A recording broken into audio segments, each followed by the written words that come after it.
we're looking at a couple of World War II era military flashlights. Over here, I've got a Soviet Red Army field flashlight, and over here, I have an Italian World War II era field flashlight. The Soviet light is the one that I want to look at first.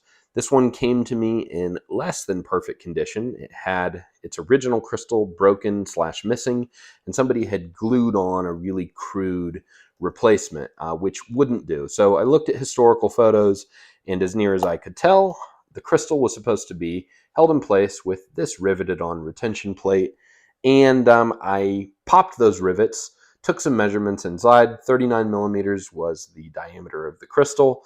I fashioned one myself at home out of plexiglass just as a proof of concept, rounded it out with a file to make sure that I had the right thickness glass also for ordering a proper replacement. Then I ordered that replacement on Amazon, came with a sealing gasket. I put that sealing gasket and that replacement crystal in place, replaced the retention plate, and re-riveted the cover. Applied just a little bit of Oxbow blue to those rivets so that they weren't super bright and shiny and obviously new replacements, and now the light is more or less correct. I should mention this light also still functions. It's a very simple apparatus. You can see inside the guts here. You access those guts by pushing these two release buttons on the front cover. That frees the front cover opens. It is fitted with a 4.5 volt battery. These are not super popular, but they're still available in Europe. There are prongs on the top, which need to be bent in order to interface with the positive and negative terminals in the flashlight. So we're going to take this vertical prong and we are going to fit it into this slot right here. And then this prong on the right side, which is bent at an angle, is going to tension itself up against that plate down there, almost like a spring, and that's going to give us tension on the positive and negative terminals. With the battery in place, you'll notice that we have this little bent piece of sheet metal right up there, and it is just separated by a couple millimeters from this piece of bent sheet metal. The top piece of bent sheet metal is attached to this button. When I push that button down, it completes the circuit and the light comes on. This button is a momentary / signal button, so you would use this for signaling. I'm thinking Morse code or the like. Or it could be used to light up a tunnel or a hallway momentarily without needing to go to a constant on setting that leaves you a little bit more exposed for a longer period of time. A really cool feature for an 80-plus-year-old flashlight. It also has a constant on setting. If we swipe all the way over to the right, it forces that button down and traps it down. So the light stays on until we hit that switch. Finally, all the way over to the left is a lockout setting. Imagine you're moving through the woods. You need to maintain some kind of light discipline. You can't afford to give away your position by having this come on inadvertently. All the way over to the left locks out the light so that it won't come on. Really cool set of features for a light that is 80 or so years old. I will mention you may notice these leather pads in here. These are held in with mounting tape. I put these there because the original batteries are cardboard and the new batteries are plastic, and they really rattle quite a lot. And I just don't dig that so much. No permanent modifications to the light or the front cover of the light. It's just a little bit of mounting tape. Comes right off. But it makes me happier. So the light itself, as near as I can tell, is either pre-war, early war, or just after World War II. The reason I say so is because of this embellishment.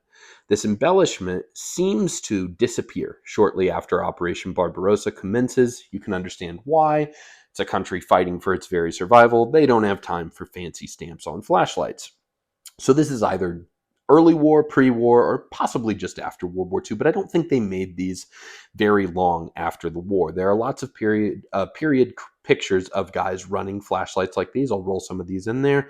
They kind of disappear in the 1950s, though, so I'm confident this is World War II era. I don't have a date code on it, but certainly World War II era, and the fact that it's functional and now correct with a replacement crystal and sealing ring makes me way too happy.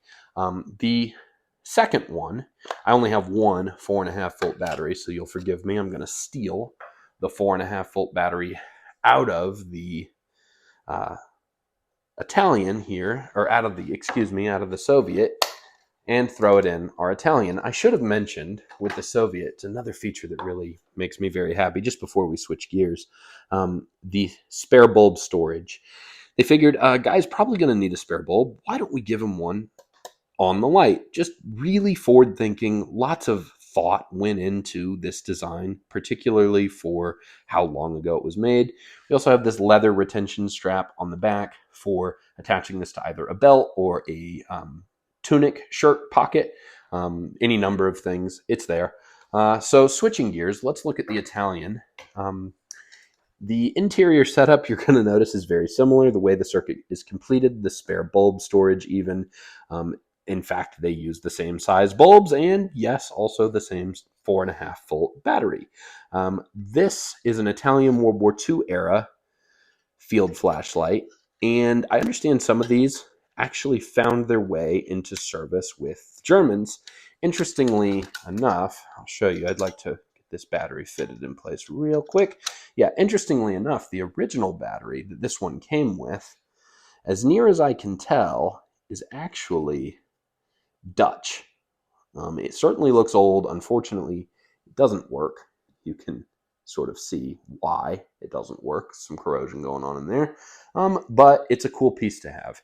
So the Italian is very similar in its internal setup to the Russian, which in fact is, as far as I can tell, kind of stole most of its design details from an earlier German field flashlight.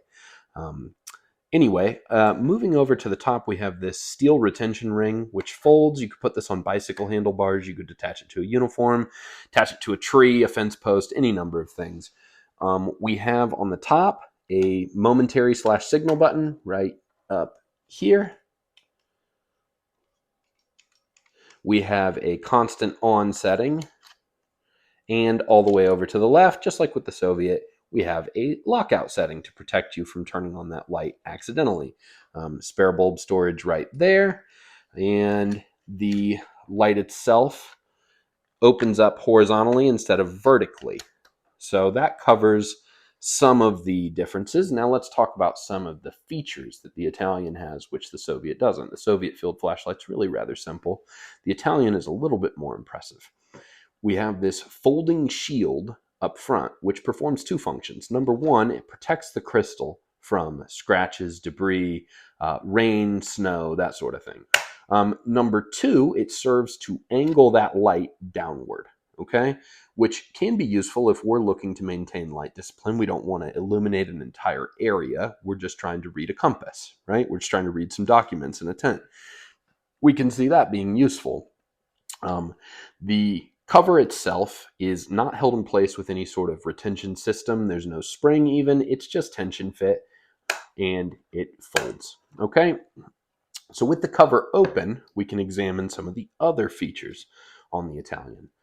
It has up front here a blue or black light filter. I'm not 100% sure what you would use blue or black for. I guess it's another signaling option, another complication to your ability to communicate. I don't recall needing to use blue lenses much in my military service. Things might have been different in Italy 80 years ago. It's there. What's going to be a lot more useful to the soldier in the field is the red lens filter, which is going to perform two functions. Number one, it's going to help you preserve your night vision. It's really important in a combat situation.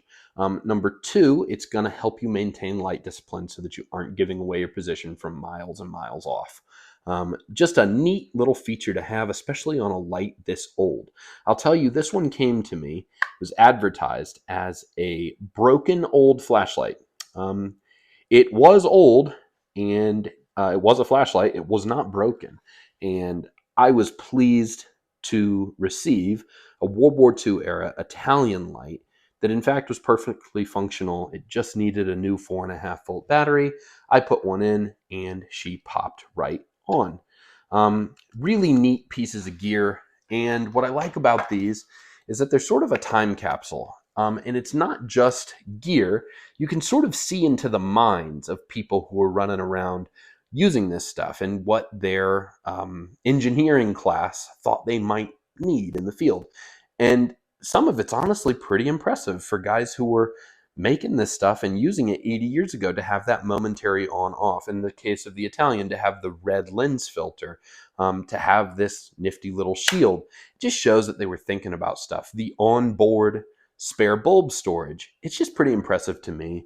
And the fact that you can collect these relatively inexpensively and the fact that they still work makes me really, really happy.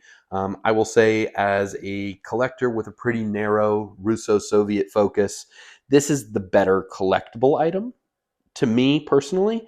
But if you were going to drop me in the woods, 1942, and say, hey, you got to bet your bacon on one of these, I would definitely be taking the Italian. I think it's more well made, it has a better feature set.